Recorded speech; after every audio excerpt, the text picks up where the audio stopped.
तो early morning तो थोड़ा सा लैपटॉप पे काम करके ननिहाल की तरफ चला गया था। आज होली का दूसरा दिन है, छुट्टियों का तीसरा दिन। और फिर वापस आके थोड़ा सा खाना वाना खा के सो गया। आज तो खाना भी थी, दो दो बार खा लिया मैंने। रेस्ट करने की इच्छा हुई, नींद तो आई नहीं, पर फिर रेस्ट कर रहा हूँ, सो गया। और फिर उसके बाद मैं काम भी करूँगा, थोड़ा सा पेंडिंग काम चल रहा है वो। और बाहर का दृश्य भी आज आपको दिखाएंगे। देखो भाई, 4 बज चुके हैं, छुट्टी खराब तो हो ही गई है, कुछ करा भी नहीं है और पूरी शांति है। देखो ये मेरी स्कूटी है, उधर से दिखाता हूँ मैं आपको। शांति से सारी चीज़ें खड़ी है। आज होली पे छुट्टी अवकाश मना रही है, सब कुछ शांति से, सब कुछ। हाँ जी भाई, अभी शाम हो चुकी है, लगभग 5 बज गए हैं। पूरे दिन घूमने फिरने टहलने के बाद, सोने के बाद, सोया भी तो हूँ मैं, खेत में आ गया हूँ। और खेत में शाम के वक्त टहलने का आनंद कुछ अलग है, वो छुट्टियों में ही मिलता है, बाकी वर्किंग डे में नहीं मिलता है। पर छुट्टियों में एक चीज़ और मिलती है, आपको अगर पता हो तो। आपकी जानकारी के लिए बता दूं, मतलब 3 दिन की छुट्टियां रही। अब इसमें क्या होता है कि जैसे हम बैठे हैं, कोई काम कर रहे हैं, तो हर 2 घंटे पे भूख लगती है, कभी कभी 1 घंटे पे ही।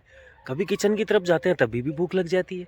अब उसका साइड इफ़ेक्ट क्या होता है, इस पेट पे, ये देखो आ गया ना, इस पेट पे, इस पेट के ऊपर उसका साइड इफेक्ट आता है फिर। अब इसको कम करने में 10 दिन लगेंगे। मतलब 3 दिन की छुट्टियों ने 10 दिन का काम दे दिया। और मेरे ख्याल से इसको जल्दी शुरू करना पड़ेगा, अन्यथा ये ज़्यादा बढ़ेगा पेट। तो छुट्टियों में ये चीज़ हमें है ना गिफ्ट के रूप में मिलती है। और किस किस को मिली है वो भी आप भी देख लेना, कम कर लेना इसको। अब मैं तो बार बार कोशिश करता हूँ कम करने की, पर छुट्टियाँ आ जाती है, फिर ज़्यादा बढ़ जाता है।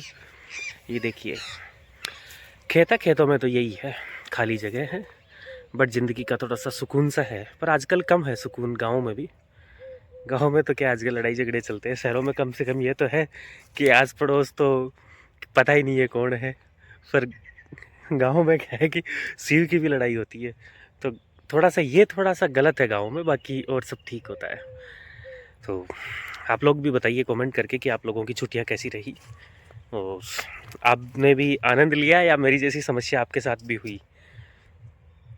और भी आज दिन में कुछ होगा तो और बताएंगे। थोड़ी थोड़ी धूप भी है, आपको दिखाता हूँ, देखना। ये देखो, सूर्यास्त होने की प्रोसेस में है और उसका आनंद ले रहे हैं। बट ये धूप है ना, सूर्य अस्त और सूर्य उदय, ये 2 चीज़ें है ना देखना बहुत ज़रूरी है। इनसे एक सुकून मिलता है जीवन में। कभी भी आप देख लेना, सुबह और शाम में ये 2 चीज़ें आपके लिए सुकून ही लेके आती है। बस उस इस लिहाज से आप आराम से घूमो फिरो इस वक्त, तो आपकी ज़िंदगी में सुकून ही सुकून है। बाकी भाग दौड़ तो चलती रहेगी। और मोह माया की ओर छुट्टियां के बाद में, जैसे ही छुट्टियां कंप्लीट होती है, आकर्षित हो जाएंगे और उनसे कुछ अपने सपने भी जुड़े हैं उनको भी सच करेंगे। एक छोटी सी बाइक से शुरुआत करी थी ना, वकालत की। उससे पहले कुछ भी कराओ उसकी बात नहीं है, वकालत की। एक छोटी सी बाइक से शुरू करी थी, उससे उससे धीरे धीरे बढ़ते बढ़ते गाड़ी पे आ गए। अब गाड़ी से एरोप्लेन में तो पता नहीं जाएंगे कि नहीं जाएंगे, बट गाड़ी की साइज़ तो बढ़ेगी बस।